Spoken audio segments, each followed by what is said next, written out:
Welcome to Gold Derby. I'm senior editor Denton Davidson here with Devin, the latest contestant eliminated from the Challenge 40 Battle of the Eras. Devin, the Vacation Alliance took a huge blow from Rachel this week. So now that you know it's an individual game moving forward, do you think she really did make a mistake?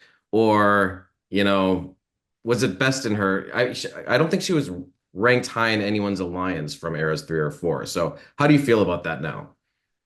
I think Rachel made the right move. I've said this several times. I don't think that um, I think it was more personal for her than it was game related, but game related, it just so happened sometimes the moves sync up and what's best for your game is also best for your personal vendettas. And for whatever reason, I didn't know this, but she was not a fan of me. So I think it made the most sense to throw 4 against 3 for her. And I don't blame her. I've seen this story before. You get a pie in the sky matchup of 3 champions in one elimination. You got to shoot. Yeah. Well, let's talk about that elimination. You were taking your sweet time untangling these cords, so people were very confused by your strategy. What were you doing in there? Not a good job. That's for sure. Truly though, I think part of it is also like I joke about myself. I can admit when I've gotten, beat straight up, and so it's easy for people to jump on that. I beat a lot of the people on that stage in that. Kyland was flawless. I was slow, but not that slow. And it was a blowout, but it looked a little bit worse than it was. So you can't win every elimination. You can't, not everything's going to be your game. And if I told you I had practiced cord untangling, I'd be lying to you. So first time I've literally ever done anything like that. And you only get one shot in this game. So I didn't have it, and the better man won. Kylan, not a champion yet, but he seems to be sort of rising up the threat level. He makes people nervous. They call him the calculator. He seems to be good at random things. Do you think he's one of the young challengers that, you know, could have a long, successful challenge career?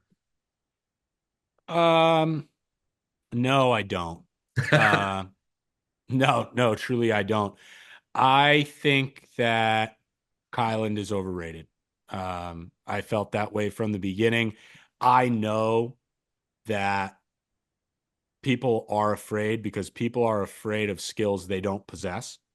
And a lot of people don't possess Kyland's skill set, mainly because they don't care enough to. He's watched every season of the show. He's studied every season of the show. He really is treating it like something you can control, and you can't control the challenge. Yeah. So I think that for someone that can run, that's pretty strong, that has a decent memory, that's probably above average intelligence, yes, he's got a shot. I don't think he has the X factor. Personally, I don't think he's got the intangibles. And I think that Kylan's style game is not going to translate to multiple different versions of the challenge. And every season is a new version. Um, so although he is well rounded, I see him a little bit, he's predictable. He's very predictable. Yeah. And this season seems very math oriented. Like, is it more mathy than normal? Is that just in my mind? I feel like you guys have been like forced into, into these equations more than regularly. Yeah, there's a lot of equalizers.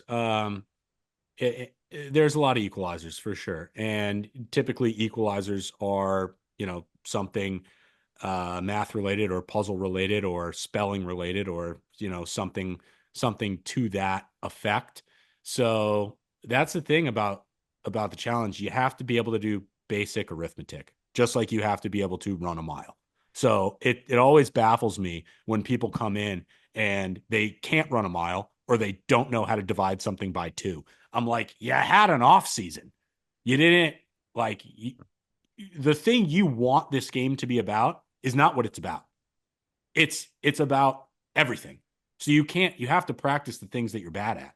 And so many people just don't do that. And learn how to swim. That's another thing I've seen in the past. It's insane, dude. It's insane if people like, here's what you have to do. You have to be able to eat gross stuff. You have to be able to do math. You have to be able to run. You have to be able to swim. You have to be able to carry something. That's not that hard to train for. It's really not. Do one of those things every day, 5 times a week. You're good.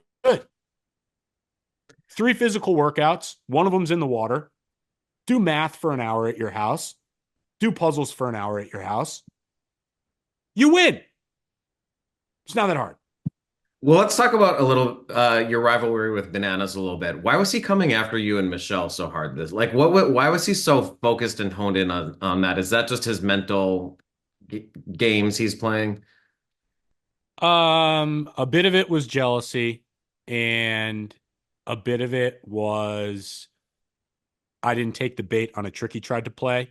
And so when he realized I didn't take the bait, he had to come up with a reason to try to split me and Michele.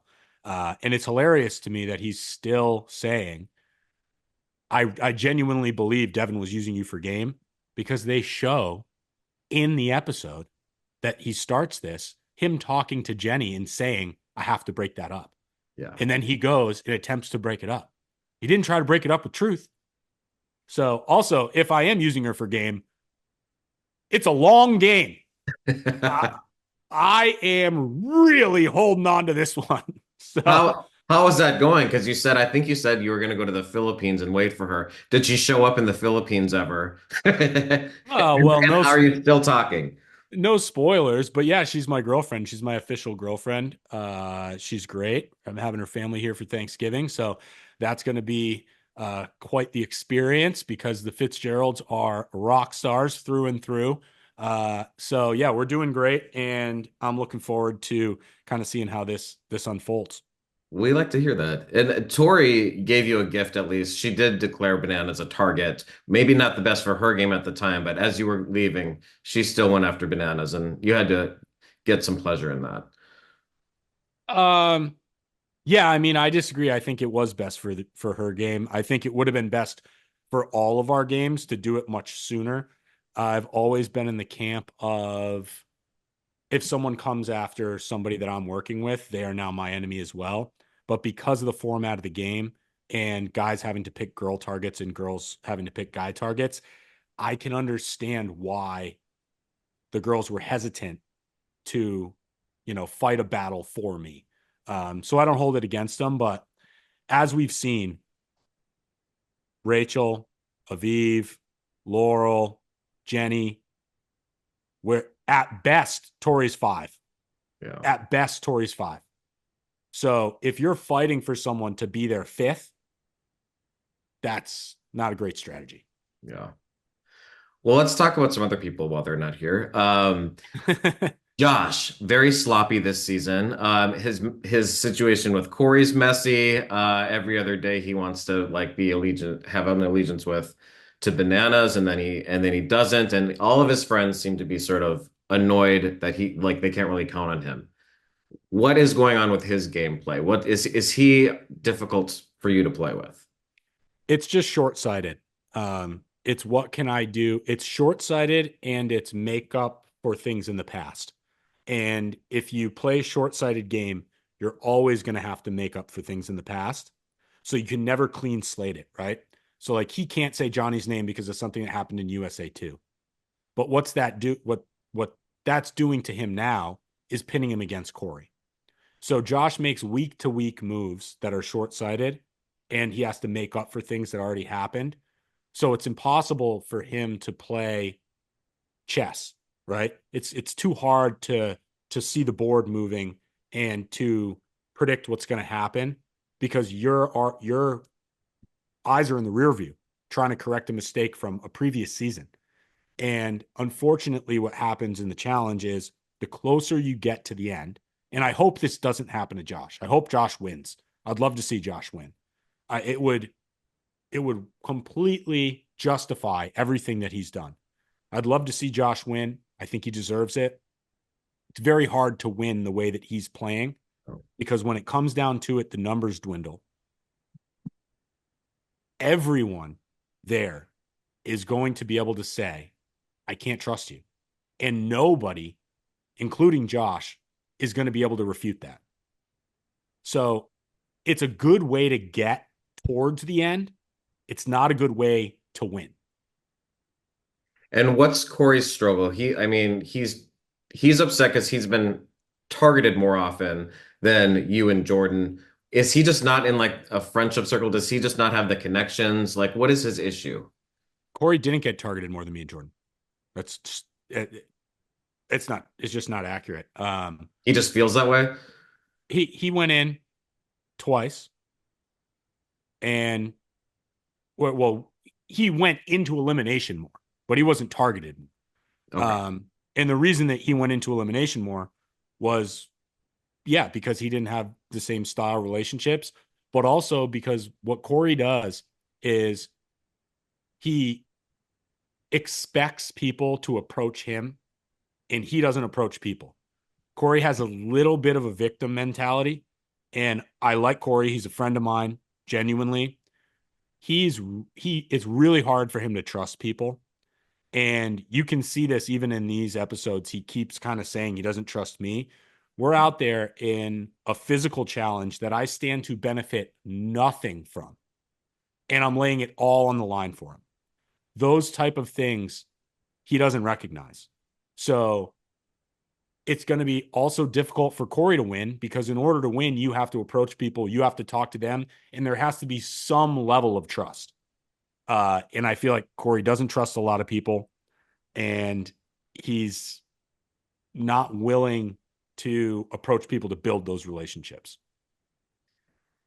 And this is the first challenge that you've had a showmance in. Do you think that helped or impeded your game? Like, I know I'm glad it's going well for you now, but did it obviously hurt Im- you? Impeded may be a conservative term there. I would say completely derailed would probably be a better descriptor, but absolutely worth it. Wouldn't change a thing. I said coming into this one, if I'm gonna win, I'm gonna win. Just absolutely letting it rip, and um, my liver knows I absolutely let it rip. So my organs were working overtime. My heart, right? Because I'm in love. My liver, my kidneys. It's hot out there. You know what I'm saying? Drank a lot of beers, drank a lot of Carlsbergs. And this is how you know you drank a lot of beers when you know the slogan that was on the can, which was probably the best beer in the world. Shout out Carlsberg. Well, listen, one word answer real quick, because I have to let you go. If you come back for another challenge and it's pairs, you have one draft pick. If you're going to have one female partner and one male partner, who would be your top female and top male pick? Um, Give me Wes and give me ooh Big T. All right, we'll stick with Tori. Oh, Big T. Big T. Oh, Big T. Okay, I like that. Devin, you're always fun to watch. You have great commentary in the game. We'll miss you the rest of the season, and thanks for chatting with Gold Derby today. You got it. Miss you already.